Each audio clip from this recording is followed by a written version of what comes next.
Sebelum kita mulai perkuliahan pada sore hari ini, mari kita sama-sama berdoa. Bapa, di dalam nama Tuhan Yesus Kristus kami bersyukur Tuhan untuk saat ini kembali kami seluruh mahasiswa STT Spirit khususnya yang mengikuti program S2 dan S3 Tuhan akan mengikuti kuliah dengan mata kuliah Kolokvium Theologicum Tuhan. Ya Tuhan, mengurapi hamba-Mu yang akan mengajarkan mata kuliah ini dan mengurapi semua mahasiswa yang akan menerima mata kuliah ini Tuhan. Hikmat Tuhan, pewahyuan daripada Tuhan turun atas hamba-Mu dan seluruh mahasiswa STT Spirit sehingga kami dapat mengerti maksud firman yang disampaikan pada hari ini melalui mata kuliah yang disampaikan oleh hamba-Mu Tuhan. Biar Tuhan beracara dari awal sampai akhirnya, memimpin perkuliahan ini Tuhan, sehingga boleh berjalan dengan skala baik. Signal yang terbaik Tuhan berikan bagi seluruh mahasiswa untuk dapat menangkap siaran live FB ini dengan baik Tuhan. Dalam nama Tuhan Yesus Kristus kami berdoa dan mengucap syukur. Kami sambut akan perkuliahan ini. Haleluya. Amin. Puji Tuhan.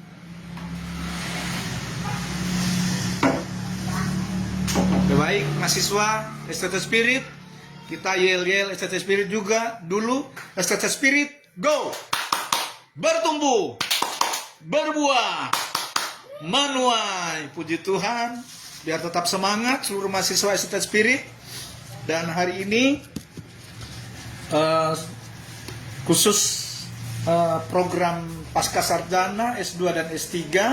Namun bagi mahasiswa yang mengikuti program S1 juga boleh mengikutinya, karena ini juga bisa memperlengkapi mata kuliah yang lain seperti eksposisi kristologi. Ini dia punya pendalaman lagi di dalam Kolokvium Theologicum. Jadi ini adalah Kolokvium Theologicum, ini adalah mata kuliah program S2 S3. Dia berbicara tentang seminar penelitian tentang teologi. Seminar penelitian tentang teologi. Jadi ini juga suatu pengungkapan ilmu kealahan menurut penelitian Alkitab.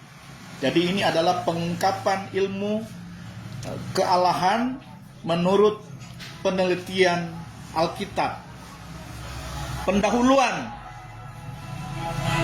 eksposisi teologi di dalam Kristus adalah pembukaan atau pengungkapan untuk menjelaskan tentang rahasia Allah di dalam Tuhan Yesus Kristus yang harus diketahui dengan benar dengan meneliti hasil kebenarannya sesuai firman Allah yang tertulis dalam Alkitab sebagai kitab Allah atau Alkitab atau kitab suci yang dipercayai oleh umat Kristiani yang beriman oleh karena pendengaran akan firman Kristus seperti yang tertulis dalam Roma pasal 10 ayat 17. Alkitab berkata dalam kitab Hosea 4 ayat 6, umatku binasa karena tidak mengenal Allah. Dan untuk mengenal Allah dengan benar, Rasul Paulus menjelaskan dalam kitab Efesus 1 ayat 17, dan meminta kepada Allah Tuhan kita Yesus Kristus, yaitu Bapa yang mulia itu, supaya ia memberikan kepadamu roh hikmat dan wahyu untuk mengenal dia dengan benar. Nah, pada intinya dalam mata kuliah Kolokvium Theologicum ini kita akan belajar kebenaran firman Tuhan untuk kita dapat mengenal Allah dengan benar. Jadi untuk mengenal Allah dengan benar, sumber yang harus kita teliti itu dari kebenaran firman Tuhan, yaitu di dalam Alkitab.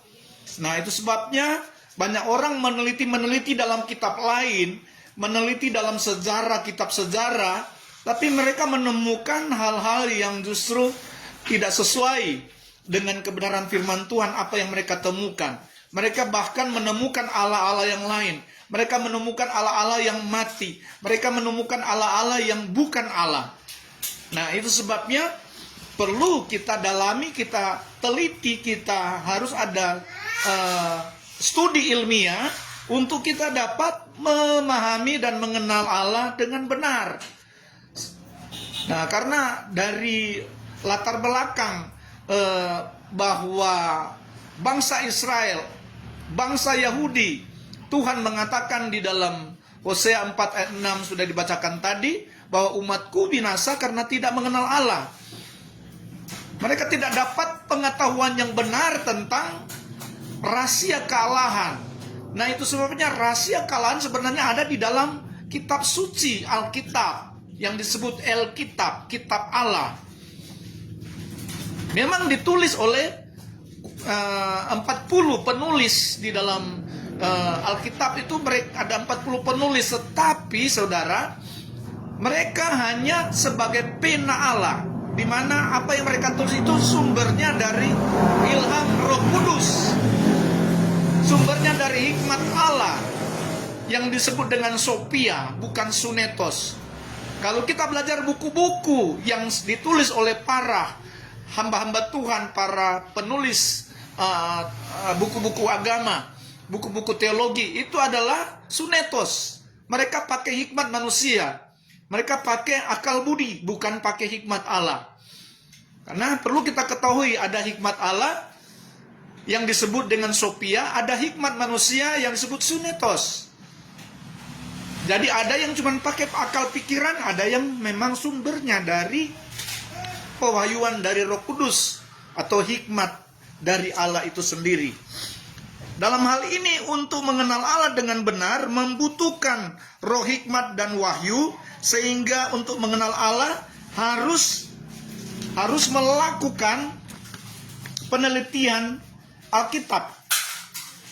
Jadi untuk mengenal Allah dengan benar, yang tepat kita harus melakukan penelitian Alkitab. Nah, ini yang disebut dengan kolokvium theologicum. Penelitian tentang kita mengenal Allah. Kalau kita belajar dari buku-buku yang lain, bisa salah. Bisa salah menafsir, bisa salah kita memahami, dan bisa tidak sesuai dengan kebenaran firman saat kita belajar buku. Makanya penelitian itu harus dalam Alkitab. Jadi saya pesan sekali lagi supaya seluruh mahasiswa, baik program sarjana maupun pasca sarjana, kembali harus membaca kitab Kejadian sampai Wahyu sebagai tugas survei PLPB bagi seluruh mahasiswa. Nah, supaya kita dapat meneliti. Dalam setiap kitab kita akan menemukan banyak hal di situ. Kita harus baca secara teratur dari Kejadian sampai Wahyu, tidak langkah-langkah. Kemudian akan buat catatan-catatan setiap kitab, supaya apa yang kita bisa angkat dalam catatan kita minimal satu kitab satu halaman. Jadi nanti makalah yang hasil makalah yang akan saudara buat itu ada 66 halaman. Karena di dalam perjanjian lama, perjanjian baru itu ada 66 kitab. Sehingga kalau minimal satu halaman kita buat catatan, itu ada 66 halaman makalah yang menjadi tugas saudara. Nah, ini penting. Ini bagian dari penelitian. Ketika kita mengadakan survei, bagian daripada penelitian Alkitab. Karena di dalam Alkitab kita akan menemukan roh hikmat dan wahyu. Di dalam Alkitablah kita akan menerima roh hikmat dan wahyu. Jadi tergantung nanti ada ketika kita baca, makanya setiap baca harus berdoa dulu supaya minta hikmat dari Tuhan, supaya kita dapat memahami, mengerti maksud tulisan yang kita baca di dalam Alkitab, sehingga kita dapat menafsirkan dengan benar sesuai dengan konteks Alkitab. Tergantung dia ada bicara tentang konteks atau dia berbicara tentang tekstual.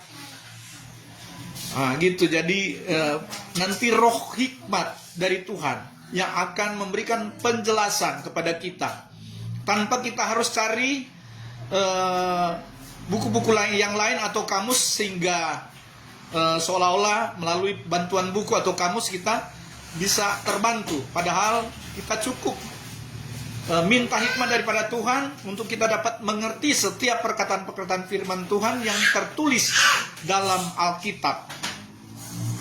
Sebab itu setiap pemimpin Kristen yang dipanggil untuk menjadi seorang pengkhotbah dan pengajar tentang teologi, seharusnya ia memiliki pengenalan tentang Allah yang ia sembah. Jadi terutama sebagai seorang pemimpin Kristen, semua mahasiswa, mau program sarjana, program pasca sarjana, semua adalah calon-calon pemimpin, bahkan ada yang sudah jadi pemimpin. Nah, satu hal yang kita lakukan yaitu sebagai seorang pemimpin, kita harus mengenal Allah yang kita sembah. Jadi kita kenal dulu Allah yang kita sembah, supaya kemudian apa yang kita kenal itu juga yang kita ajarkan. Apa yang kita kenal itu juga yang kita sampaikan di dalam firman Tuhan, di dalam setiap khotbah. Seperti itu. Ada pengalaman pribadi dulu dengan pribadi kita sebagai pemimpin. Ada pengalaman dengan Tuhan, di mana kita saling mengenal. Allah mengenal kita, kita mengenal Allah. Terjadi keakraban dulu dengan Tuhan, sehingga kita bisa menjelaskan, kita bisa mengajar, kita bisa berkhotbah tentang Allah yang kita sembah, yaitu Allah yang kita kenal. Jadi intinya kita pengenalan ini penting. Jadi itu sebabnya kita betul-betul harus kenal dengan sungguh-sungguh siapa Allah yang kita sembah. Nah, kita harus tetap menyembah hanya satu Allah saja yang harus kita percaya. Jangan ada dua Allah yang kita sembah. Nah, kalau kita sudah lebih dari satu, maka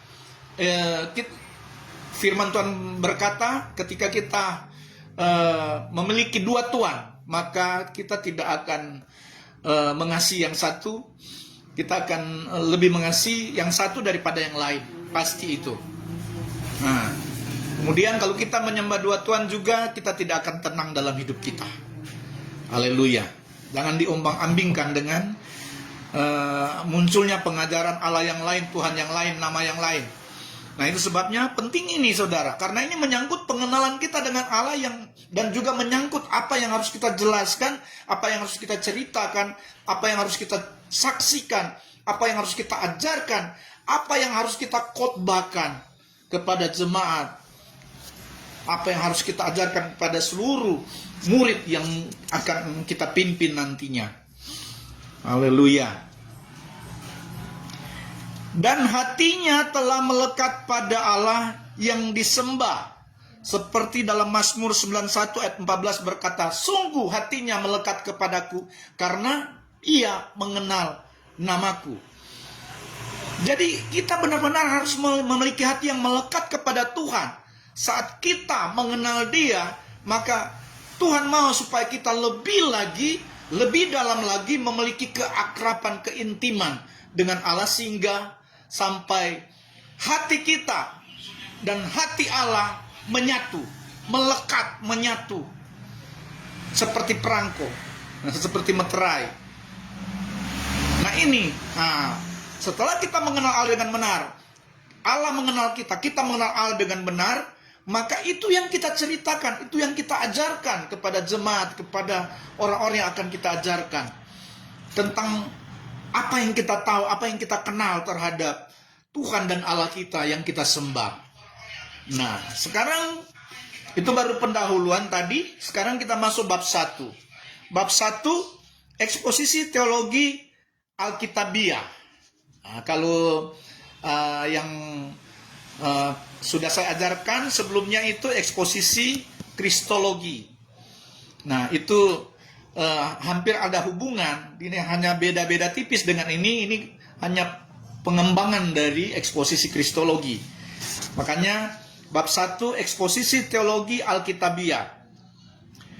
Kata teologi berasal dari kata Yunani yaitu theos, artinya Allah atau Tuhan, dan logos artinya ilmu. Sehingga teologi memiliki arti ilmu tentang Allah atau ilmu tentang Tuhan. Akan tetapi hampir semua pemimpin, para dosen, guru-guru Kristen yang latar belakangnya memiliki gelar sarjana, magister, doktor, teologi, bahkan ada yang profesor STT atau Sekolah Tinggi Agama Kristen. Sebagaimana penulis telah melakukan survei. Jadi ini saya sudah lakukan survei kepada banyak pengajar, banyak dosen. Saya sudah melakukan survei, bahkan melewati wawancara. Saya mengadakan apologetika dengan mereka tentang ilmu tentang Allah, tentang teologi. Wawancara langsung dengan mereka, ternyata banyak yang tidak memiliki pengenalan akan Allah dengan benar. Banyak dosen, banyak pemimpin Kristen, mereka tidak memiliki pengenalan akan Allah dengan benar. Mereka masih jauh dari apa yang dikatakan Mazmur 91 ayat 14. Di mana Allah mengatakan, sungguh hatinya melekat kepadaku. Begitu banyak pemimpin Kristen, hati mereka belum melekat kepada Allah yang satu, Allah yang esa, yaitu Yesus Kristus. Mereka ada dalam kebimbangan-kebimbangan. Mereka masih menganggap masih ada Allah yang lain yang lebih berkuasa. Masih ada Allah, ada Tuhan yang lain, bukan Yesus. Bahkan kalau di bangsa Yahudi mereka bilang ada Mesias yang lain, bukan Yesus Mesias. Nah itu contoh. Imam-imam kepala ahli-ahli Taurat yang ada di Israel, orang-orang Yahudi, mereka sampai sekarang ada di tembok ratapan menanti sang Mesias. Mereka tidak menganggap Yesus itu adalah Mesias. Nah seperti itu juga pada umumnya pemimpin Kristen. Karena ingat, di bangsa Israel itu dia orang-orang Yahudi, ahli-ahli Taurat. Tetapi mereka menolak kebenaran, yaitu Yesus Kristus. Menolak Mesias yang sudah datang. Padahal Yesus sudah mau datang kedua kali ini. Tetapi mereka masih antri di tembok ratapan menanti sang Mesias. Nah banyak pemimpin Kristen, bukan cuma di Yahudi, banyak juga di seluruh dunia ini. Hamba-hamba Tuhan pemimpin Kristen hatinya belum melekat kepada Allah. Artinya mereka belum mengenal Allah dengan benar. Makanya Hosea 4 ayat 6 itu ditegaskan kepada bangsa Yahudi, umatku, mereka adalah umat, tetapi binasa karena tidak mengenal Allah. Para pemimpin Kristen mungkin banyak yang disebut umat Tuhan, setia beribadah, setia berkhotbah, bersaksi, tetapi pengenalan akan Allah jauh daripada mereka. Mereka belum memiliki hati yang melekat kepada Tuhan.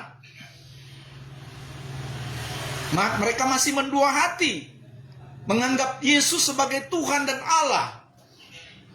Mereka masih mendua hati kalau Yesus itu adalah Bapa itu sendiri. Padahal di dalam Alkitab tertulis bahwa Yesus dan Bapa itu satu. Yesus sendiri yang menyatakan di dalam Yohanes 10 ayat 30, aku dan Bapa satu. Jangan ditafsirkan lagi itu, saudara.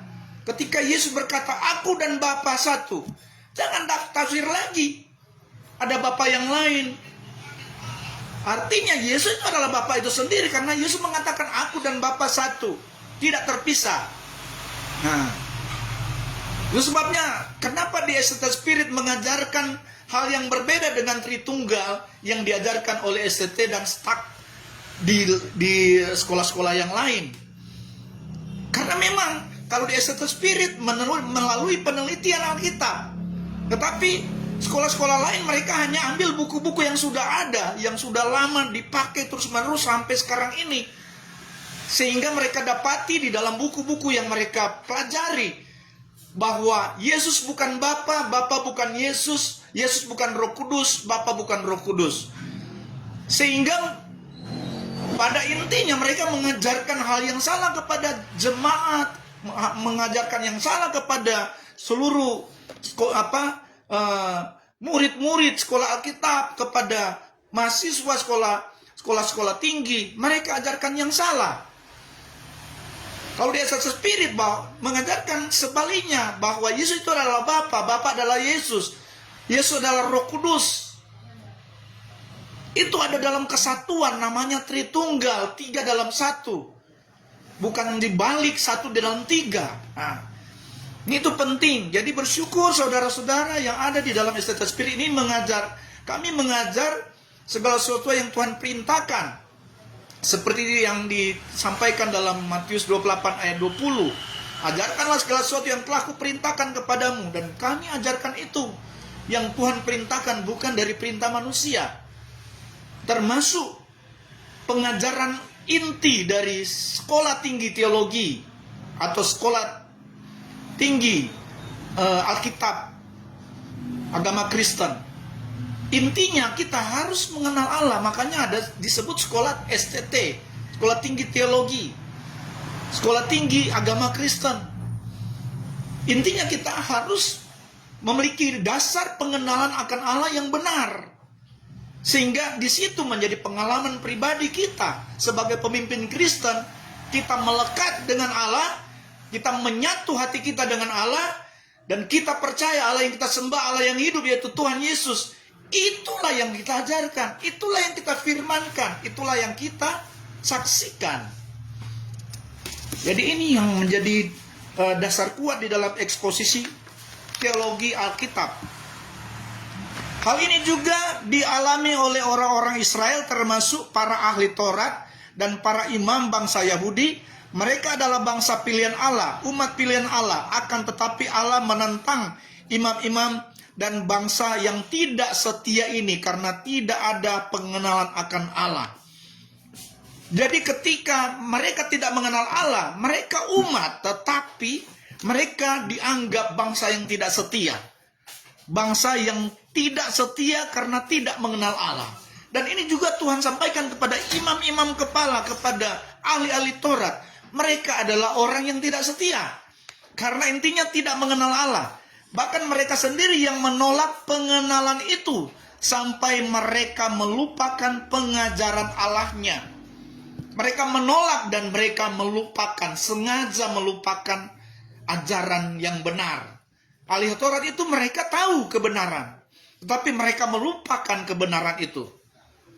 Nah, salah satu contoh ketika Raja Herodes bertanya kepada ahli Taurat, kepada orang-orang Yahudi, waktu Yesus lahir, Raja Herodes tanya, di manakah raja yang akan dilahirkan itu? Nah, apa jawab orang-orang Yahudi ahli Taurat ini? Mereka tahu, mereka katakan di Bethlehem. Mereka tahu di tempat di mana Yesus Sang Mesias akan dilahirkan. Tetapi ternyata mereka, apa yang mereka tahu itu mereka tolak, mereka tidak anggap itu benar.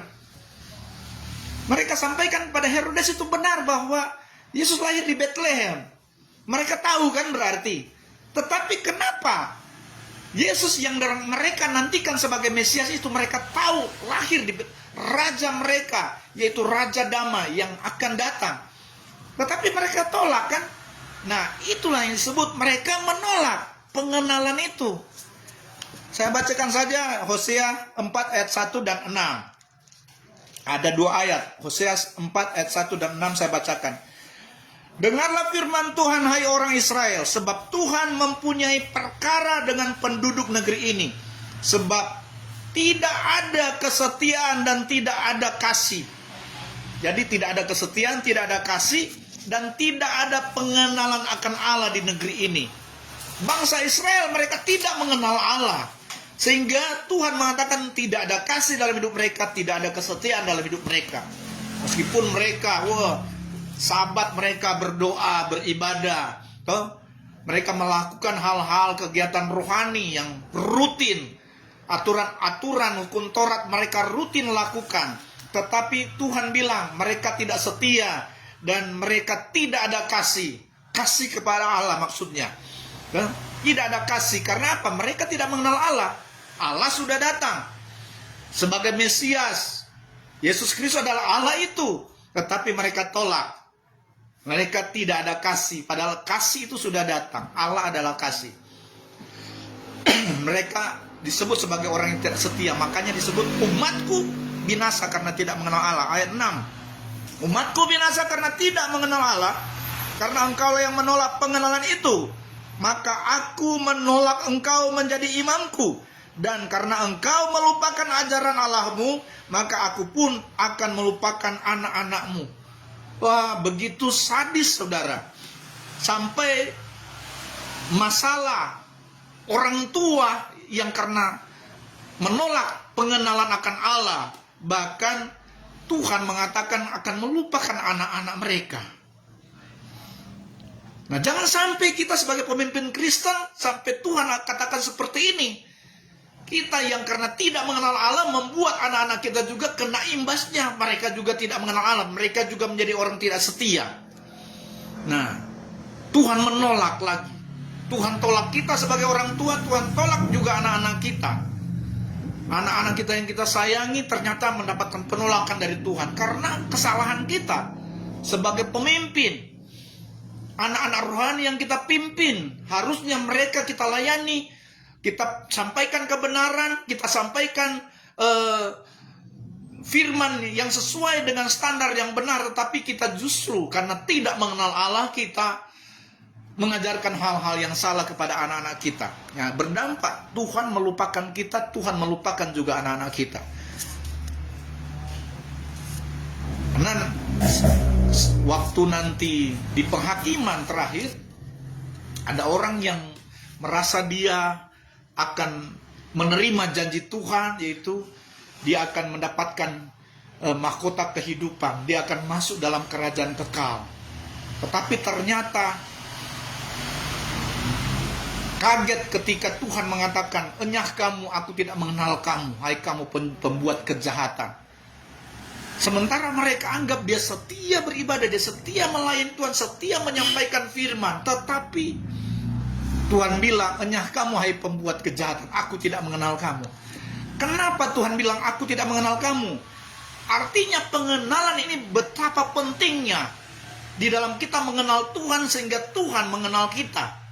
Saling mengenal ini penting, sehingga benar-benar kita memiliki saling kenal dengan Allah. Kita kenal Allah, Allah kenal kita. Allah tinggal di dalam kita sebagai bait Roh Kudus. Kita juga tinggal di dalam Allah. Seperti itu saling mengenal, sehingga membuat hati kita melekat dengan Allah. Hati Allah melekat dengan kita. Kita menyatu. Nah, itu sebenarnya tujuan kita menjadi pribadi-pribadi mempelai Kristus. Ini yang harus kita tahu. Di dalam pengungkapan buku penelitian ilmiah ini akan membuka pengungkapan atau mengeksposisikan pengajaran ilmu pengenalan tentang Allah atau teologikum yang memiliki dasar penelitian Alkitab sebagai firman Allah. Jadi mata kuliah ini dia ada dasar penelitian Alkitab atau teologikum sebagai firman Allah yang hidup. Hikmat Allah yang disebut Sophia di dalam bahasa Yunani sebagai kebenaran yang hakiki dan tidak dapat dibantah oleh ilmu pengetahuan atau hikmat manusia, sunetos. Banyak hikmat manusia yang disebut sunetos itu membantah hikmat Allah. Sementara hikmat Allah itu seharusnya tidak bisa dibantah oleh sunetos. Sophia tidak bisa dibantah oleh sunetos. Karena Sophia adalah hikmat Allah yang tidak dapat dibantah. Karena apa? Sophia itu, hikmat Allah itu, itulah kebenaran. Itulah firman Tuhan. Firman Tuhan tidak bisa dibantah. Nah, semua firman dari Tuhan itu tertuang di dalam isi Alkitab. Sehingga Alkitab disebut dengan firman Allah. Seutuhnya dari Kejadian sampai Wahyu adalah firman Allah. Kemudian di sini ada penjelasan juga tentang eksposisi. Pengertian eksposisi arti eksposisi dalam bahasa Latin itu exposition. Eksposisi dari kata expose. Dalam bahasa Inggris expose atau reveal yang berarti menampakkan, membuka atau mengungkapkan. Ya, kita masuk bagian A, studi ilmiah dan penelitian Alkitab tentang teologia. Studi ilmiah dan penelitian Alkitab tentang teologia. Yang pertama, eksposisi teologi. A, mengenal siapa Tuhan atau Theos atau Allah, Eloi. Dalam bahasa Aramik Eloi, dalam bahasa Ibrani Eli. Nah, di dalam Alkitab kita menemukan kalimat yang diucapkan Tuhan Yesus pada waktu Yesus disalib, Eloi Eloi lama sabachthani, itu bahasa Aram, bahasa Aramik. Kemudian di dalam Markus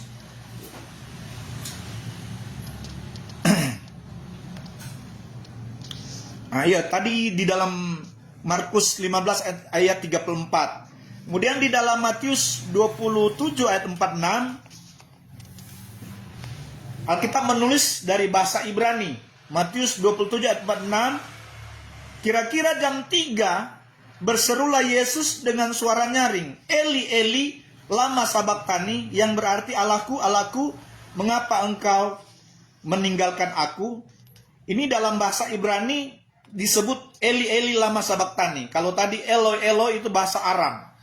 Ya, Yesus juga ungkapkan dalam bahasa Aram dan juga dalam bahasa Ibrani. Jadi kita bisa lihat di dalam Mazmur 22 ayat 2 juga sudah disebutkan tentang dari bahasa Ibrani, Eli Eli lama sabachthani, Allahku Allahku artinya. Jadi saudara, studi penelitian tentang kata Eloi dalam bahasa Aram dan Eli dalam bahasa Ibrani memiliki arti yang sama, yaitu Allahku, artinya Allahku. Akan tetapi mengapa ada perkataan orang Yahudi yang menganggap yang diserukan Tuhan Yesus adalah Nabi Elia? Nah ini, jadi dari bahasa ini saudara, dari bahasa ini orang-orang ahli Taurat, orang-orang Yahudi, pada awalnya itu mereka sudah banyak melakukan pemutarbalikan bahasa. Padahal Eli Eli lama sabachthani itu yang mereka dengar, mereka tahu artinya Allahku Allahku. Tetapi kenapa ada perkataan orang Yahudi, dia memanggil Elia? Nah ini kan pemutarbalikan. Inilah pekerjaan-pekerjaan iblis yang memutarbalikan bahasa-bahasa yang ada. Eli Eli itu adalah Allahku Allahku. Tetapi di dalam Alkitab, orang Yahudi, imam-imam kepala, mendengarkan, mereka menyatakan bahwa Yesus memanggil Elia.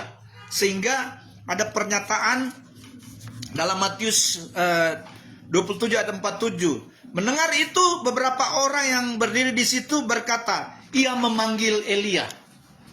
Berapa orang itu? Yang itu orang-orang Yahudi, para ahli Taurat. Di dalam Matius 27 ayat 49, Matius 27 ayat 49, tetapi orang-orang lain berkata, baiklah kita lihat apakah Elia datang untuk menyelamatkan dia. Orang-orang di situ juga percaya apa yang dikatakan oleh ahli Taurat, orang-orang Yahudi, bahwa yang dia panggil Elia, sehingga mereka mengatakan bahwa baiklah kita lihat apakah Elia akan datang untuk menyelamatkan dia. Pemutarbalikan bahasa ini saudara, sampai sekarang pemutarbalikan bahasa bahkan sudah ditulis nyata yang tidak bisa ditafsir, mereka tafsir. Sehingga terjadi pemutarbalikan bahasa. Seperti yang Yesus katakan dalam, tadi sudah saya sentil, dalam Yohanes 10 ayat 30, Yesus bilang, aku dan Bapa satu. Ada yang mau tafsir tentang perkataan itu, padahal kan itu tidak bisa ditafsir. Karena ingin memutarbalikan bahasa. Bahkan bahasa Indonesia, orang-orang Indonesia berusaha juga memutarbalikan bahasa. Mereka mau putar balikan, seperti misalnya contoh, Yesus bilang aku dan Bapa satu. Ada yang putar balikan, Yesus mengatakan aku dan Bapa tidak satu, tetapi dua. Kan itu pemutar balikan bahasa. Ada yang mengatakan Yesus bukan Bapa, itu kan pemutar balikan bahasa. Yesus bilang aku Bapa satu, aku dan Bapa satu. Tapi ada yang putar balikan, Yesus dan Bapa beda, tidak satu. Nah itu pemutarbalikan. Karena dari dulu pemutarbalikan ini, bahasa ini dilakukan oleh imam-imam kepala ahli Taurat. Dan jangan sampai kita lakukan seperti itu. Kan ini kan bagian dari cara iblis menunggangi manusia untuk memutarbalikan bahasa. Dari awal saudara. Nah ini penelitian yang terjadi. Dalam bahasa Ibrani asli, dalam bahasa Ibrani Tanak, sebutan Allah ditulis dengan kata El. Dan jika ada sebutan yang lain, itu artinya sudah tidak sesuai aslinya. Banyak orang kalau pengajaran-pengajaran nabi-nabi palsu sekarang, guru-guru palsu, mereka bilang, oh mereka membawa pengajaran dari bahasa asli. Tapi kenyataan tidak sesuai aslinya. Karena di dalam bahasa asli, kata Allah itu disebut El. Jadi tidak ada kata YHWH atau Yahweh, tidak ada. Itu dalam bahasa asli Tanakh. Nah, kemudian Adonai. Adonai itu sebenarnya bukan disebut Tuhan, tetapi Tuan. Bedakan Tuhan dengan Tuan. Kalau Tuan sebutan pada manusia, kalau Tuhan sebutan kepada Yesus. Jadi Adonai itu Tuan yang disampaikan disembah oleh orang-orang Yahudi. Adonai, Tuhan itu Adonai. Itu Tuan maksudnya. Jadi masih tetap dalam kelas manusia, bukan Tuhan. Bukan kelas Tuhan Yesus, tapi manusia. Adonai itu Tuan, bukan Tuhan. Kalau Tuhan itu Yesus. Seperti itu. Ini yang asli. Jadi kata Elohim juga itu disebutan ilah-ilah. Jadi sebutan Elohim bukan berarti kita menunjuk pada Allah atau Tuhan. Tetapi itu disebut ilah-ilah, dewa-dewa, dewi-dewi yang disembah oleh bangsa Israel pada sejak zaman abad kedua sebelum Masehi. Itu Elohim, Elohim. Yang dipakai sebagai sesembahan orang Yahudi yang menolak Tuhan Yesus sebagai Allah yang benar, yang dinantikan sebagai Mesias atau Mesias. Namun ditolak orang-orang Yahudi yang tidak mau menerima pengajaran yang benar dari Tuhan Yesus sebagai guru agung yang maha mulia. Yesus itu adalah guru agung maha mulia. Meskipun dia pada umur 12 sampai umur 30 dia harus belajar tentang Taurat. Sampai akhirnya dia bisa jadi rabi. Makanya Yesus disebut guru dan rabi. Guru dan Tuhan. Dia jadi rabi karena dia ada mengikuti kuliah dari umur 13 sampai, makanya di dalam Alkitab itu umur 13 sampai umur 29 tidak ada catatan tentang apa yang Yesus lakukan. Karena dia sedang sekolah, dia sedang kuliah. Sampai akhirnya dia jadi rabi. Jadi dia belajar semua tentang ilmu ilmu di dalam pendidikan dari para ahli Taurat.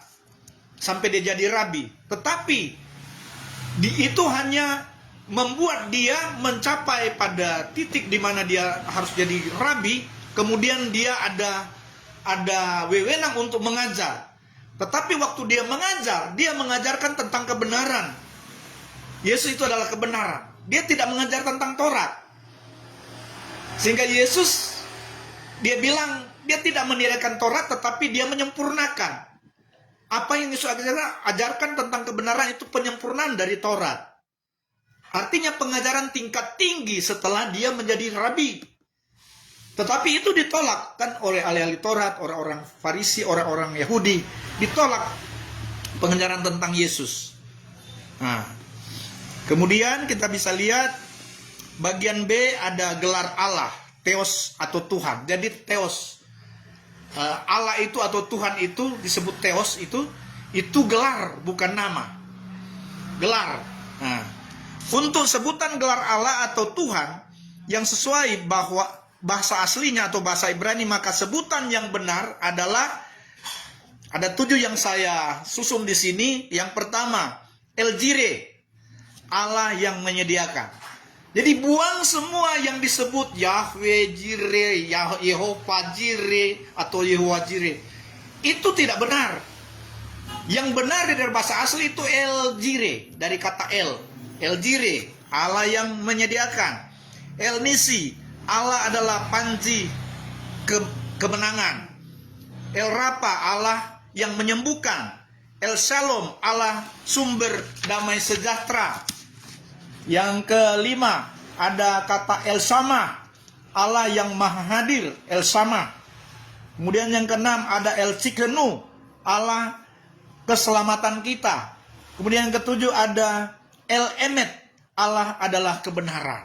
Semua menuju pada Kristus. Allah adalah kebenaran. Dalam kitab Perjanjian Lama yang ditulis dalam bahasa Ibrani, sebutan Allah, Tuhan atau Aku di dalam Alkitab itu, mulai dari kitab Musa dan para nabi yang lainnya sampai pada kitab para rasul, semuanya menunjuk kepada Yesus Kristus sebagai Allah dan Tuhan kita. Di dalam Yohanes 5 ayat 46, ini juga di dalam eksposisi kristologi, saya sudah jelaskan. Sebab jikalau kamu percaya kepada Musa, tentu kamu akan percaya juga kepadaku, sebab ia telah menulis tentang aku. Bahkan dari kitab Musa, Musa menulis tentang Yesus. Itu tertuang di dalam Yohanes 5 ayat 46. Para rasul, para nabi, semua menulis tentang Yesus. Jadi semua orang Kristen harus mengenal siapa Allah yang dia sembah. Dan di sini diajarkan, ditekankan hanya Yesus yang patut kita sembah sebagai Tuhan dan Allah kita. Sebagai Bapa yang mulia. Rasul Paulus bahkan menambahkan bahwa Yesus adalah Bapa yang mulia. Karena Rasul Paulus memang mendapatkan pengajaran langsung dari Tuhan Yesus Kristus. Kisah Para Rasul 28 ayat 31. Saya baca dari ayat 30. Kisah Para Rasul 28 ayat 30 sampai 31. Ini Paulus memberitakan kerajaan Allah di Roma, dan sekaligus ada 2 tahun dia mengajar di Roma. Dan Paulus, Rasul Paulus, Kisah Para Rasul 28 ayat 30 dan 31. Dan Paulus tinggal 2 tahun penuh di rumah yang disewanya sendiri itu. Ini di Roma. Ia menerima semua orang yang datang kepadanya. Semua orang yang datang kepadanya di Roma. Ayat 31. Dengan terus terang dan tanpa rintangan apa-apa, ia memberitakan kerajaan Allah dan mengajar tentang Tuhan Yesus Kristus. Inti pengajaran Rasul Paulus hanya kepada Kristus, satu-satunya Tuhan dan Allah dan Bapa yang mulia. Ini Rasul Paulus 2 tahun dia mengajar di Roma, sehingga banyak orang Roma juga dapat pengajaran kebenaran dari Rasul Paulus, dan banyak yang percaya kepada Yesus sebagai Tuhan dan Juru Selamat mereka.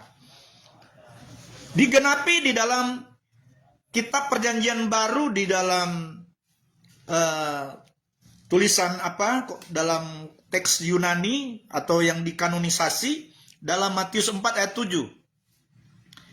Yesus berkata kepadanya, "Janganlah engkau mencobai Tuhan Allahmu." Saudara tahu apa yang tertulis ini? Yesus katakan pada siapa? Yesus katakan kepada iblis. Nah, Yesus katakan kepada iblis, Yesus berkata, "Janganlah engkau mencobai Tuhan Allahmu." Ini Yesus bilang pada iblis karena iblis sedang mencobai Yesus.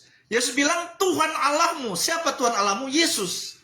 Yang dimaksud oleh Yesus adalah Tuhan Allah adalah dia, karena iblis sedang mencobai dia. Nah, ini harus kita perhatikan dengan benar tentang penulisan Alkitab. Yesus mengatakan kepada iblis karena iblis sedang mencobai dia. Yesus bilang, jangan engkau mencobai Tuhan Allahmu. Nah, di situ iblis dia mundur. Seolah-olah iblis takkan, dia tahu bahwa dialah Allah. Iblis sebenarnya tahu, tetapi dia, karena iblis lihat dia jadi sama seperti manusia, iblis mau cobai dia. Tapi saat Yesus bilang jangan engkau cobai Tuhan Allahmu, maka dia mundur. Kenapa dia mundur? Karena iblis langsung berpikir, oh ternyata Yesus tahu bahwa dia adalah Tuhan dan Allah, bukan hanya manusia biasa. Nah ingat, Yesus itu memang ketika dia mengosongkan diri jadi sama seperti manusia, dia benar-benar manusia. Tetapi bukan kealahannya hilang. Dia tetap Allah. Dia jadi manusia tetapi dia tetap Allah. Jadi Allah seutuhnya, Yesus, dia juga manusia seutuhnya. Tinggal tergantung dia berkata. Saat dia berkata kepada iblis, jangan engkau mencobai Tuhan Allahmu, iblis tak kaget. Iblis pikir memang dia cuma manusia, padahal tetap kealahannya tetap ada. Yesus seutuhnya Allah, dia juga seutuhnya manusia ketika dia mengosongkan diri jadi sama seperti manusia. Dalam Kisah Para Rasul, sudah tadi ini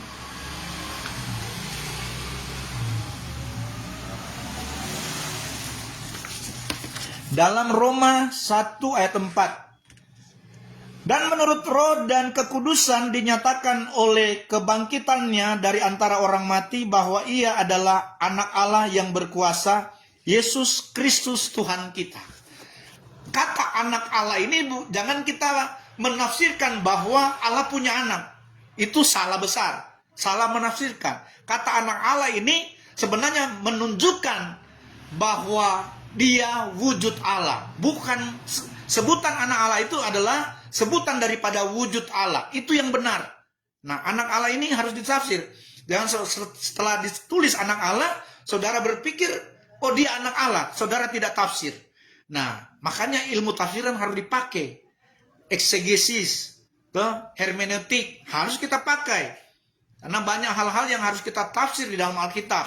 Jadi sekali lagi, sebutan anak Allah itu bukan berarti Yesus punya Allah.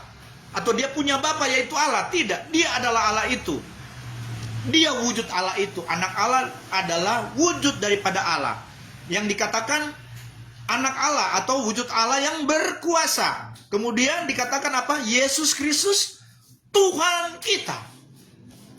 Kalau kata Tuhan ya sudah, tidak ada bisa lawan kalau sudah disebut dia Tuhan dan Allah. Karena tidak ada Allah yang lain, tidak ada Allah yang hidup selain Yesus. Semua orang-orang yang menyembah dewa-dewa apa semua itu binasa kan. Nabi-nabi semua yang disembah oleh orang-orang yang menyembah, yang mengidola nabi-nabi mereka semua binasa. Hanya Yesus yang tetap hidup. Karena dia Allah yang hidup. Haleluya. Dalam Roma 15 ayat 6 berkata, sehingga dengan satu hati dan satu suara kamu memuliakan Allah dan Bapa Tuhan kita, Yesus Kristus. Jadi kita sebagai pemimpin Kristen harus satu hati, satu suara, memuliakan Allah dan Bapa Tuhan kita, Yesus Kristus. Ini harus kita pahami dengan benar. Supaya kita tidak terpengaruh dengan ajaran-ajaran palsu manusia di akhir zaman ini. Waduh. Sampai saya bisa melihat ada orang-orang yang memberitakan Injil tetapi bukan Yesus yang diberitakan, tetapi nama lain yang mereka beritakan. Bahkan mereka adalah orang-orang yang sudah membenci nama Yesus. Apakah kita sebagai orang Kristen, Kristen artinya pengikut Kristus, kemudian ada orang yang membenci Yesus, orang masih dukung? Itulah ajaran-ajaran sesat, nabi-nabi palsu. Mereka mengkudeta nama Yesus dengan nama yang lain. Kenapa? Karena mereka tidak mengenal Yesus. Mereka tidak mengenal lebih dalam tentang Tuhan dan Allah. Rahasia kealahan, Rasul Paulus mengatakan bahwa rahasia Allah yaitu Kristus. Tetapi kenapa sudah ditulis Alkitab orang-orang mau coba-coba cari yang lain? Termasuk banyak dosen-dosen pemimpin Kristen percaya tentang ada Allah lain selain Yesus.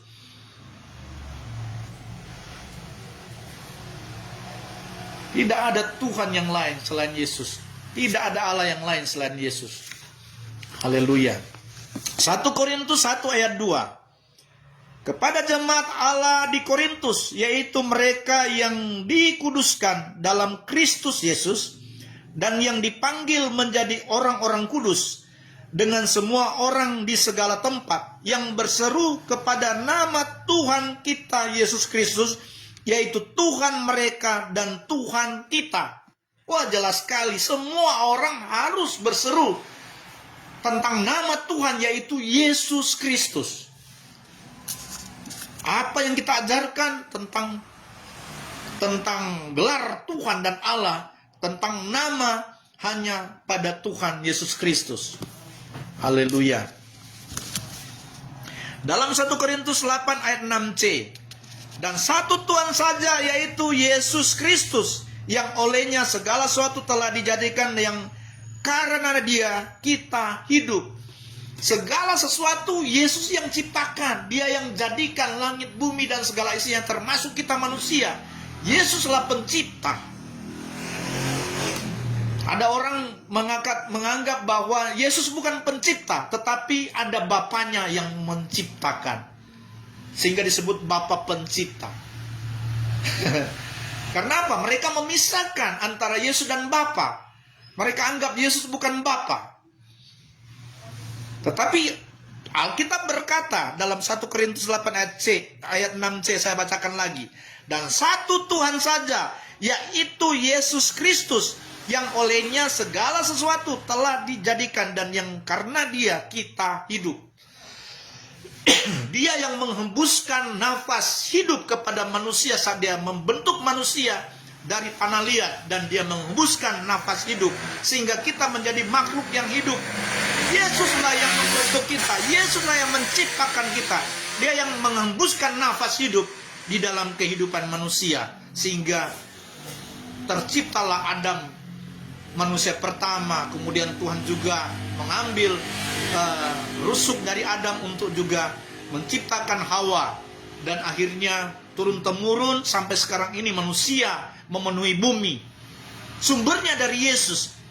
Dikatakan segala sesuatu telah diciptakan oleh Dia. Yesuslah pencipta dari awal. Segala sesuatu berarti tidak ada yang tidak diciptakan oleh Yesus. Semua yang ada di muka bumi ini diciptakan oleh Yesus. Dialah Allah pencipta itu.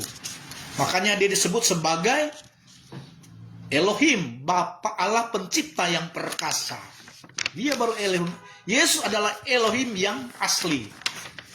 Elohim yang benar adalah Yesus Kristus, Allah pencipta yang perkasa artinya. Kemudian 2 Korintus 1 ayat 3. Terpujilah Allah Bapa Tuhan kita Yesus Kristus, Bapa yang penuh belas kasihan dan Allah sumber segala penghiburan. Ini lengkap sekali di dalam Alkitab. Terpujilah Allah Bapa Tuhan kita, dan namanya Yesus Kristus, Bapa yang penuh belas kasihan. Dia membuktikan sebagai Bapa yang penuh belas kasihan karena kasihnya yang besar sehingga dikaruniakan anaknya yang tunggal, wujudnya maksudnya. Anak yang tunggal itu wujud tunggal dari pribadi yang tunggal ke keesaan Tuhan. Dia kosongkan diri, kemudian Dia karena kasih yang besar, Dia karuniakan wujudnya atau tubuhnya menjadi manusia untuk supaya menyelamatkan manusia. Sehingga dikaruniakan anaknya yang tunggal supaya barang siapa yang percaya kepadanya tidak binasa. Siapa yang percaya dan mengenal Yesus dengan benar tidak akan binasa. Sebaliknya kalau kita tidak mengenal Allah, dikatakan tadi di dalam pendahuluan, umatku binasa karena tidak mengenal Allah. Intinya kita harus mengenal Dia, sehingga ketika kita sudah melekat, mengenal Dia dengan benar, Dia menjadi pusat pujian penyembahan kita. Dia menjadi pusat sesembahan kita. Maka itu yang kita ceritakan. Kristus yang kita ceritakan. Kristus yang kita saksikan. Tentang kasih-Nya yang besar. Tentang kuasa-Nya yang besar. Tentang kebaikan-Nya. Tentang hikmat-Nya. Tentang kekuatan-Nya. Dan segala macam kedahsyatan Tuhan kita ceritakan kepada semua orang. Kemudian Efesus 1 ayat 17 berkata, dan meminta kepada Allah Tuhan kita Yesus Kristus, yaitu Bapa yang mulia itu, supaya Ia memberikan kepadamu roh hikmat dan wahyu untuk mengenal Dia dengan benar. Makanya perlu meminta kepada Tuhan Yesus Kristus Bapa yang mulia itu untuk Dia berikan roh hikmat dan wahyu. Kenapa Dia berikan roh hikmat dan wahyu? Roh itu adalah, Roh Kudus itu adalah Roh Kristus, kuasa daripada Kristus. Dia berikan kuasa, roh hikmat, bahkan wahyu. Dia berikan kepada kita ketika kita minta. Asalkan kita sudah mengenal. Kita meminta kepada Allah yang satu, meminta kepada Tuhan yang satu, kepada Bapa yang esa, yaitu Yesus Kristus. Kita minta. Jangan salah sasaran kita minta. Kita berdoa tetapi salah sasaran. Kita meminta tetapi salah sasaran. Nah, kalau kita salah sasaran, kita tidak akan mendapatkan jawaban. Haleluya. Efesus 4 ayat 17. Sebab itu kukatakan dan kutegaskan ini kepadamu di dalam Tuhan. Jangan hidup lagi sama seperti orang-orang yang tidak mengenal Allah dengan pikirannya yang sia-sia. Banyak orang yang tidak mengenal Yesus sehingga pikiran mereka cuma sia-sia kalau tidak mengenal Yesus. Jadi ditegaskan di sini jangan hidup lagi seperti orang-orang yang tidak mengenal Allah dengan pikirannya yang sia-sia. Banyak tuh nabi palsu sekarang dengan pikirannya yang sia-sia, hikmat manusia yang dia sampaikan, memutarbalikkan firman Tuhan. Waduh, itu semua sia-sia. Ketika kita mengenal Yesus dengan benar, Dia yang kita ceritakan, Dia yang kita beritakan, Dia yang kita saksikan, yaitu Yesus, maka itu tidak akan sia-sia. Sehingga apa yang kita lakukan, apa yang kita sudah saksikan, apa yang kita sudah sampaikan, itu tidak akan lalu dengan sia-sia. Amin. Karena yang kita sampaikan adalah Allah yang hidup, Yesus Kristus, Tuhan dan Juru Selamat. Sehingga melalui kita menjadi terang bagi banyak orang, melalui kesaksian kita, melalui pengajaran kita, melalui Injil yang kita sampaikan, banyak orang diselamatkan juga. Karena mereka mengenal Yesus sebagai Tuhan dan Juru Selamat. Haleluya. Yang kedua, mengenal Allah yang Maha Kuasa atau El Shaddai. Jadi, di dalam Kejadian, ini adalah kata pertama yang ditulis oleh Musa, El Shaddai, artinya Allah Maha Kuasa. Jadi Allah Maha Kuasa disebut El Shaddai. Tidak pakai Yehova Shaddai atau Yahweh Shaddai. Tidak. Bahasa aslinya El Shaddai, Allah Maha Kuasa. Jadi siapakah Allah yang Maha Kuasa atau El Shaddai itu?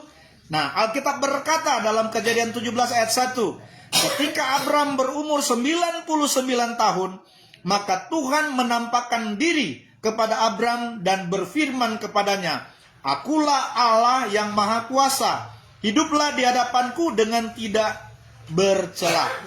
Nah, siapa Allah yang Maha Kuasa? Yesus Kristus, karena Yesus mengatakan kepada orang-orang Yahudi, Musa telah menulis tentang aku, kata Yesus. Kejadian 28 ayat 3, moga-moga Allah yang Maha Kuasa memberkati engkau, membuat engkau beranak cucu, dan membuat engkau menjadi banyak, sehingga engkau menjadi sekumpulan bangsa-bangsa. Lagi-lagi ada kata Allah yang Maha Kuasa atau El Shaddai, ditulis dalam Kejadian 28 ayat 3. Ada juga dalam Kejadian 35 ayat 11. Lagi firman Allah kepadanya, Akulah Allah yang Maha Kuasa, beranak cuculah dan bertambah banyak. Satu bangsa, bahkan sekumpulan bangsa-bangsa akan terjadi padamu, dan raja-raja akan berasal daripadamu. Nah, ini sebutan Allah Maha Kuasa di dalam kitab Musa. Kemudian ada juga dalam Kejadian 48 ayat 3. Berkatalah Yakub kepada Yusuf, Allah yang Maha Kuasa telah menampakkan diri kepadaku di Luz di tanah Kanaan dan memberkati aku. Jadi El Shaddai juga disebutkan di dalam Kejadian 48 ayat 3, kemudian di Keluaran 6 ayat 3. Aku telah menampakkan diri kepada Abraham, Ishak dan Yakub sebagai Allah yang Maha Kuasa, tetapi dengan namaku Tuhan, aku belum menyatakan diri. Jadi waktu Tuhan menyuruh Musa menulis firman-Nya tentang dirinya, tentang Yesus, memang di dalam Perjanjian Lama belum ditulis nama Yesus di situ. Makanya sudah ditulis dalam Keluaran 6 ayat 3. Tentang namaku, aku belum menyatakan diri. Nah, kapan Tuhan menyatakan diri sebagai Allah Maha Kuasa dalam Perjanjian Baru? Kita lihat, Yesus Kristus menyatakan diri dalam Perjanjian Baru, yaitu di Wahyu 1 ayat 8. Saudara perhatikan, Wahyu 1 ayat 8. Aku adalah Alfa dan Omega, firman Tuhan Allah yang ada dan yang sudah ada, dan yang akan datang, dan yang Maha Kuasa, El Shaddai.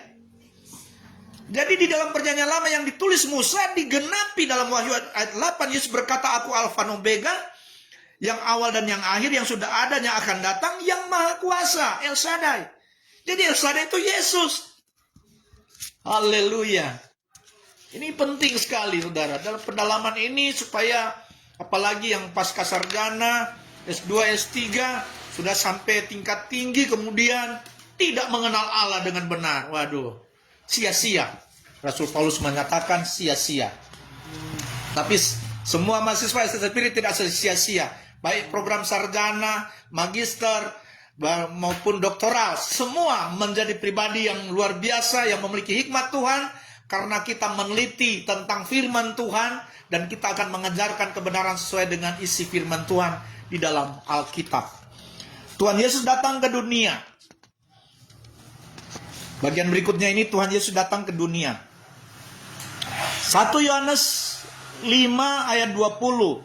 Akan tetapi kita tahu bahwa anak Allah telah datang dan telah mengaruniakan pengertian kepada kita supaya kita mengenal yang benar di dalam anaknya Yesus Kristus. Dia adalah Allah yang benar. Yesus Kristus adalah Allah yang benar. Jadi kalau ada Allah yang lain, itu Allah tidak benar, Allah palsu, Tuhan palsu. Tuhan dan Allah yang benar, tertulis dalam Alkitab, Yesus adalah Allah yang benar. Dikatakan supaya kita mengenal yang benar di dalam anaknya atau wujud Yesus Kristus. Dia adalah Allah yang benar dan hidup yang kekal. Memang dia Alfa Omega, dari kekal sampai kekal, dari awal sampai akhir, dari kekal sampai kekal. Kekal hanya Yesus. Dia Allah yang benar, dikatakan firman Tuhan. Kemudian bagian B, studi ilmiah dan penelitian Alkitabiah tentang Allah Tritunggal. Jadi ini sudah studi ilmiah, saudara. Studi Alkitab yang sudah akurat. Kalau saudara baca-baca Google, cari-cari Google di kamus, di Google, di AI, itu tidak akurat, saudara. Karena itu AI atau Google itu diambil sumber dari tulisan-tulisan manusia. Bukan, tidak semua dia ambil dari Alkitab. Ada juga sunetos, pikiran manusia, hikmat manusia yang diambil oleh Google atau AI. Tetapi kalau kita hanya bersumber pada Alkitab, nah itu semua benar. Semua akan benar. Studi ilmiah dan penelitian Alkitabiah tentang Allah Tritunggal. 1. Mengenal Allah Bapa di dalam Kristus. Allah Bapa di dalam Kristus. Jadi ada Tritunggal Allah. Kita percayai Allah Bapa, Allah Anak, Allah Roh Kudus. Tetapi sebutan Allah Bapa, kita harus tahu bahwa Allah Bapa di dalam Kristus. Kenapa Allah Bapa dalam Kristus? Karena Allah Bapa itu kehendak daripada Kristus. Itu yang disebut Allah Bapa di dalam Kristus. Jangan dipisahkan Allah Bapa dengan Kristus, Yesus. Sehingga kita katakan Bapa bukan Yesus. Itu salah besar. Allah Bapa satu di dalam Kristus, karena Allah Bapa itu kehendak daripada Yesus. Allah Bapa adalah kehendak dan rencana Allah di dalam Kristus. Kita kan manusia punya jiwa, tubuh, jiwa, roh. Ada jiwa, kehendak, kemauan manusia. Jiwa itu, jiwa manusia apakah bukan manusia? Tentu manusia kan? Karena jiwa itu adalah jiwa manusia. Tubuh manusia. Tentunya manusia ada tubuh yang disebut tubuh manusia. Kemudian manusia punya roh, yang roh manusia. Apakah tiga itu terpisah? Tidak. Tetap tiga itu ada satu, yaitu ada di dalam satu, yaitu wujud manusia. Baik tubuh, jiwa, dan roh. Nah, begitu juga. Jiwa itu kan kehendak kemauan daripada manusia. Allah juga punya kehendak kemauan yang disebut Allah Bapa yang ada dalam Kristus. Itulah kehendak Kristus, Allah Bapa. Kita lihat dalam 1 Petrus 1 ayat 2. 1 Petrus 1 ayat 2 berkata, yaitu orang-orang yang dipilih sesuai dengan rencana Allah Bapa kita. Perhatikan, ada kata rencana Allah Bapa kita. Karena apa? Bapa itu, Allah Bapa itu rencana dan kehendak Yesus. Karena di dalam Kristus, Allah Bapa dalam Kristus atau rencana Allah Bapa kita, dan orang yang dikuduskan oleh Roh supaya taat kepada Yesus Kristus dan menerima percikan darahnya, menuju pada wujud daripada Yesus. Allah Bapa kehendaknya, rencananya ada di dalam Kristus, sehingga manusia harus taat kepada Yesus Kristus dan menerima percikan darah, penebusan melalui karya salib Kristus. Manusia ditebus. Itu yang disebut menerima percikan darah Kristus. Itu tujuan dia jadi manusia. Dia mengosongkan diri jadi sama manusia, rela mati untuk tebus dosa manusia melalui darahnya. Kita menerima percikan darah itu, yaitu darah Kristus, sehingga kita ditebus oleh darahnya. Kita menjadi milik Kristus. Kalau kita milik Kristus, Berarti Kristus menjadi Tuhan kita atau Tuhan kita yang harus kita sembah, yang kita agungkan, kita muliakan. Kita harus taat kepada Tuhan, setia kepada Tuhan kita. Markus 3 ayat 35. Markus 3:35. Barang siapa melakukan kehendak Allah, dialah saudaraku laki-laki, dialah saudaraku perempuan, dialah ibuku. Saudara perhatikan, waktu Yesus sedang mengajar orang banyak dan murid-murid ada bersama-sama dengan Yesus, nah, dia mengajarkan kebenaran firman Tuhan. Karena firman Tuhan itu bersumber dari kehendaknya.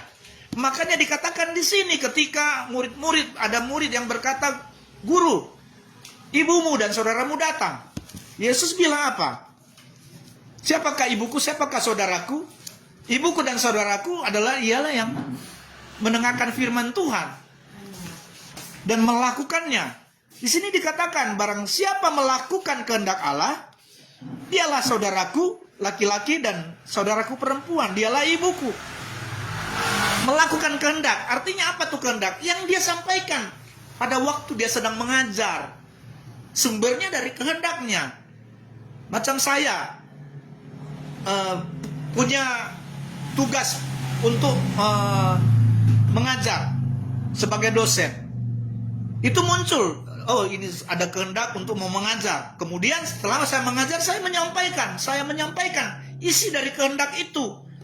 Jadi dari kehendaklah muncul ucapan-ucapan pengajaran yang saya lakukan sekarang ini. Sumbernya dari kehendak. Kemudian Yohanes 6 ayat 29. Jawab Yesus kepada mereka, inilah pekerjaan yang dikehendaki Allah, yaitu hendaklah kamu percaya kepada Dia yang telah diutus Allah. Ada kata diutus Allah, seolah-olah terpisah, Yesus terpisah dengan Allah. Tidak. Waktu Yesus datang ke dalam dunia, ingat, dia menjadi sama seperti manusia. Melalui kehendaknya, dia mengosongkan diri menjadi sama seperti manusia. Sehingga kata mengutus ini dia sendiri yang utus dirinya. Dia mengosongkan diri, sama pengertian dengan dia mengutus dirinya sendiri ke dalam dunia. Makanya di sini dikatakan percaya kepada Dia yang telah diutus Allah. Yesus adalah Allah itu. Melalui kehendaknya dia mau kosongkan diri untuk selamatkan manusia. Dia datang menjadi sama seperti manusia. Artinya tidak ada yang utus dia. Dia sendiri yang mengutus dirinya. Itu yang dimaksud Dia yang telah diutus Allah. Siapa Allah? Yesus. Dia mengutus dirinya. Makanya dia adalah Allah seutuhnya. Tapi dia juga manusia seutuhnya. Ketika dia mengutus dirinya atau wujudnya menjadi sama seperti manusia. Dia mengosongkan diri. Galatia 1 ayat 4. Yang telah menyerahkan dirinya karena dosa-dosa kita untuk melepaskan kita dari dunia jahat yang sekarang ini menurut kehendak Allah dan Bapa kita. Jadi ada dalam rencana dan kehendak Yesus untuk melakukan mengosongkan diri. Dia datang ke dalam dunia sesuai dengan rencana dan kehendaknya dan menembus dosa manusia lewat karya salib Kristus. Dalam 1 Tesalonika 5 ayat 18, mengucap syukurlah dalam segala hal, sebab itulah yang dikehendaki Allah di dalam Kristus Yesus bagi kamu. Kehendak Allah atau Bapa, kehendak Bapa di dalam Kristus. Allah Bapa itu kehendak. Ini ulang-ulang kali firman Tuhan berkata bahwa kehendak itu Allah Bapa. Dikehendaki Allah di dalam Kristus Yesus. Jadi Allah Bapa itu kehendak Kristus. Kehendak Allah di dalam Kristus. Ingat itu. Supaya semua orang jadi mahasiswa yang penuh hikmat. Karena ini kajian ilmiah sesuai dengan isi Alkitab. Jadi tidak karang-karang, bukan sunetos itu, tapi Sophia. Katakan semua, Sophia, hikmat Allah.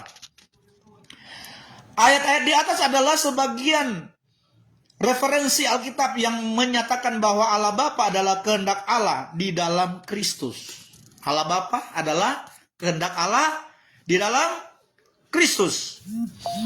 Kehendak Allah Bapa adalah kehendak Kristus sendiri. Karena Bapa atau kehendak adalah satu di dalam Kristus.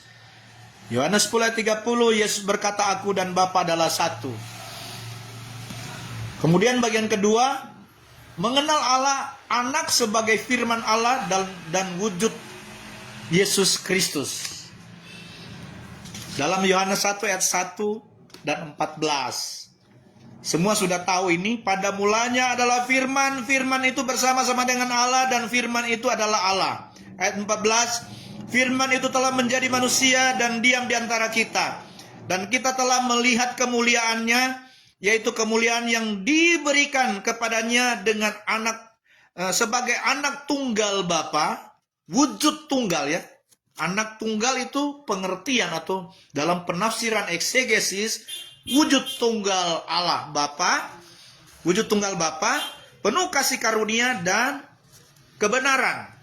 Anak tunggal adalah firman yang keluar dari kehendak Allah Bapa atau kehendak Kristus. Makanya firman jadi manusia, jadi wujud. Nah, itu yang disebut anak Allah. Kemudian Yesaya 55 ayat 11. Demikian firmanku yang keluar dari mulutku, ia tidak akan kembali kepadaku dengan sia-sia, tetapi ia akan melaksanakan apa yang ku kehendaki. Jadi Yesus punya kehendak, yaitu disebut Allah Bapa. Ada kehendak di dalam Kristus, dan kehendak yang ada pada Kristus itu dia harus lakukan melalui perkataan firman Tuhan. Saat Yesus berkata lewat perkataan firman Tuhan, kuasa Roh Kudus yaitu kuasa Kristus yang mengerjakan apa yang difirmankannya. Seperti itu Tritunggal. Ada kehendak, ada firman yang berkata, firman yang jadi wujud manusia. Kemudian ada Roh Kudus yaitu Roh Kristus. Roh yang ada dalam Kristus berkarya, bekerja, melakukan sesuai apa yang difirmankannya. Ini penting sekali kita bisa memahami Tritunggal Allah dengan benar. Yohanes 8 ayat 42. Kata Yesus kepada mereka, jikalau Allah adalah Bapamu, kamu akan mengasihi aku, sebab aku keluar dan datang dari Allah. Dari kehendaknya. Yesus, yaitu firman yang keluar dari kehendaknya. Dan aku datang bukan atas kehendakku sendiri, melainkan dialah yang mengutus aku. Kehendaknya. Jadi Yesus datang ke dalam dunia, ada kehendaknya, ada rencananya untuk mau datang ke dalam dunia, sehingga dia harus kosongkan diri jadi sama seperti manusia. Saya ulang-ulang ini supaya kita dapat memahami betul tentang Tritunggal yang benar. Jadi mengenal Allah Roh Kudus. Tadi kita sudah bicara tentang Allah Bapa, kemudian Anak, kemudian Roh Kudus. Yang ketiga, mengenal Allah Roh Kudus sebagai kuasa Kristus. Jadi Roh Kudus itu kuasa Kristus, kuasa yang ada di dalam Kristus. Jadi tidak terpisah lagi. Roh Kudus itu kuasa yang ada di dalam Kristus, tidak terpisah. Yesus sebagai anak terpisah dengan Roh Kudus. Itu apa itu? Salah besar. Roh Kudus itu di dalam Kristus, karena Roh Kudus itu kuasa daripada Kristus. Nah, kita baca Kolose 1 ayat 15 sampai 17. Kolose 1 ayat 15 sampai 17. Ia adalah gambar Allah yang tidak kelihatan, yang sulung, yang lebih utama dari segala yang diciptakan. Karena di dalam dialah telah diciptakan segala sesuatu yang ada di surga dan yang ada di bumi. Yang kelihatan dan yang tidak kelihatan, baik singgasana maupun kerajaan, baik pemerintah maupun penguasa. Segala sesuatu diciptakan oleh Dia dan untuk Dia. Nah, jadi roh yang bekerja ketika Tuhan menciptakan langit bumi dan isinya. Roh yang bekerja. Ketika Tuhan berfirman, jadilah terang. Roh yang bekerja, maka terang itu jadi. Kuasa Kristus itu Roh Kudus. Kuasa yang ada di dalam Kristus. Itulah Roh Kudus. Kemudian ayat 17, ia ada terlebih dahulu dari segala sesuatu, dan segala sesuatu ada di dalam Dia. Dia ada terlebih dahulu dari segala sesuatu. Sebelum dunia ini ada, Yesus sudah ada lebih dahulu. Nah, ini ayat 17 dari Kolose 1 ayat 17.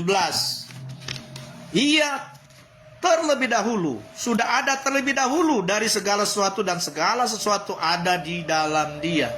Akan seluruh dunia ini Dia yang ciptakan, dan semua ada di dalam kekuasaannya Dia, yaitu Yesus Kristus. Dia yang berkuasa di surga maupun di bumi. Sekarang bagian C yang terakhir ini, pengajaran mengenal Tuhan dan Allah di dalam Kristus. Dalam Lukas 24 ayat 44. Ia berkata kepada mereka, inilah perkataanku yang telah kukatakan kepadamu ketika aku masih bersama-sama dengan kamu, yakni bahwa harus digenapi semua yang ada tertulis tentang aku dalam kitab Taurat Musa dan kitab Nabi-Nabi dan kitab Mazmur. Dari kitab Taurat Musa, kitab Nabi-Nabi, dan kitab Mazmur dalam Perjanjian Lama. Kemudian dalam kitab para rasulnya juga semua harus digenapi apa yang tertulis tentang Kristus. Digenapi dan dinyatakan di dalam Perjanjian Baru semuanya oleh para rasul. Pengajaran ini akan mengekspos tentang pribadi Kristus dan sifat kealahannya yang sejak awal telah dinyatakan dalam kisah para rasul dan dalam kitab para nabi dan kitab syair. Dan akhirnya semua digenapi di dalam Perjanjian Baru yang ditulis oleh para rasul.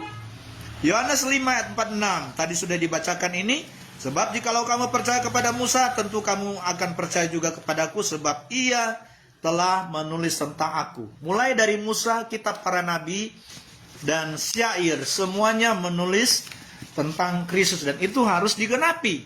Dan sebagian besar sudah digenapi di dalam kitab para Rasul Kristus di dalam Perjanjian Baru.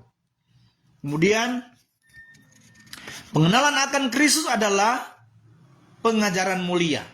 Filipi 3 ayat 7-8. Jadi ini saudara yang kita ikuti dari mata kuliah Colloquium Theologicum ini adalah pengajaran yang mulia. Pengajaran mulia artinya pengajaran tingkat tinggi. Ini pengajaran tingkat tinggi. Filipi 3 ayat 7-8. Tetapi apa yang dahulu merupakan keuntungan bagiku sekarang kuanggap rugi karena Kristus. Jadi ini maksudnya Rasul Paulus mengatakan dahulu dia belajar, dia memiliki guru yang handal. Itu guru besar dari bangsa Yahudi. Siapa kau tidak nama? Gamaliel. Jadi guru besar yang terkenal dari bangsa Yahudi itu Gamaliel. Itu gurunya Rasul Paulus. Tetapi apa yang Rasul Paulus bilang? Dari guru besar yang dia dapatkan ilmu, pengajaran. Apa yang dahulu merupakan keuntungan bagiku. Dulu dia pikir itu untung ilmu yang dia dapat. Tetapi dia bilang apa? Sekarang kuanggap rugi karena Kristus. Justru ketika dia mengenal Kristus, ilmu yang mulia, ilmu yang tertinggi daripada yang dia dapatkan dari gurunya Gamaliel.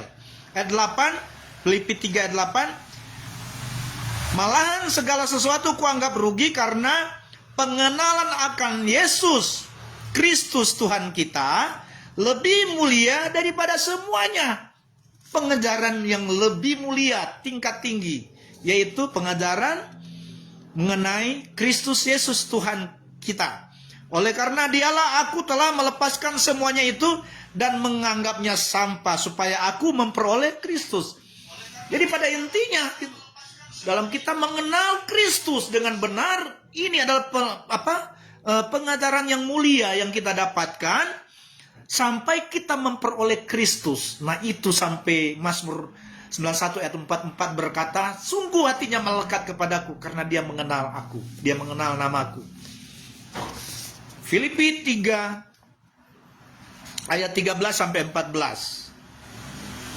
Tadi ayat 7-8, sekarang Filipi 3, 13 ayat 14. Saudara-saudara, aku sendiri tidak menganggap bahwa aku telah menangkapnya, tetapi ini yang kulakukan. Aku melupakan apa yang telah di belakangku dan mengarahkan diri kepada apa yang di hadapanku. Ayat 14, dan berlari-lari kepada tujuan untuk memperoleh hadiah, yaitu panggilan surgawi dari Allah dalam Kristus Yesus. Hadiah itu adalah panggilan surgawi untuk kita melayani orang banyak, seperti yang dilakukan oleh Rasul Paulus, yang dia terima panggilan surgawi yang dia terima dari Allah dalam Kristus Yesus. Allah ini dalam sebutan jamak Bapa, Anak, Roh Kudus dikatakan dalam Kristus. Jadi Allah Bapa, kehendak Kristus, Allah Anak itu firman Kristus, Allah Roh Kudus itu kuasa Kristus. Ketiganya itu Elohim yang ada di dalam Kristus. Ini fix sekali saudara, jelas sekali. Haleluya. Puji Tuhan. Sampai di sini pengajaran ini yang saya dapat sampaikan, biar Roh Kudus yang terus akan menambahkan, melengkapi ilmu tentang pengenalan akan Allah di dalam kehidupan kita. Dan yakinlah kita semua lewat pengajaran ini kita memiliki hati yang melekat kepada Kristus. Kita mengenal Dia dengan benar, kita mendapatkan hal yang benar, dan nantinya kita akan mengajarkan hal yang benar, memberitakan firman yang benar, memberitakan Injil yang benar, menyaksikan tentang kebenaran dari Yesus Kristus Tuhan kita. Puji Tuhan, Tuhan Yesus memberkati. Mari kita satu dalam doa. Kami bersyukur Tuhan buat pengajaran yang kami terima hari ini Tuhan. Pengajaran tentang kebenaran yang dari dasar kebenaran firman Tuhan yang melalui penelitian Alkitab, yaitu kitab suci Allah. Di mana Tuhan melalui pengajaran ini kami Tuhan mengerti dengan benar. Kami memiliki satu Allah saja, satu Tuhan saja, yaitu Yesus Kristus.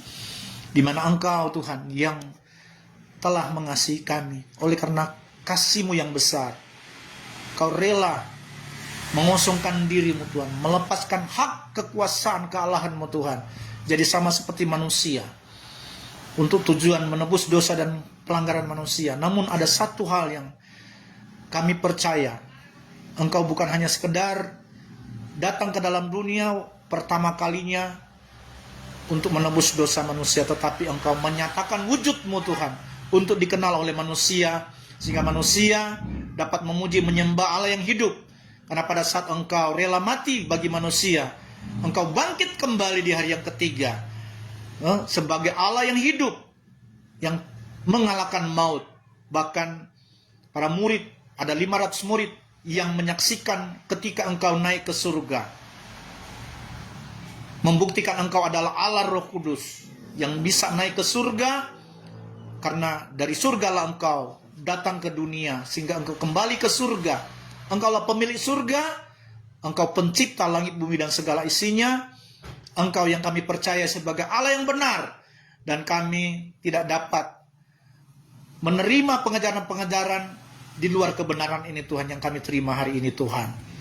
Sehingga ketika Tuhan ada angin-angin pengajaran yang coba-coba menyusup di dalam pelayanan kami, bahkan coba-coba mau memberikan pemahaman yang menyesatkan, kami telah mengenal Engkau Yesus Tuhan kami, sehingga kami tak dapat menerima angin-angin pengajaran atau dari guru-guru palsu, nabi palsu yang sedang bekerja di akhir zaman ini untuk menyesatkan banyak orang.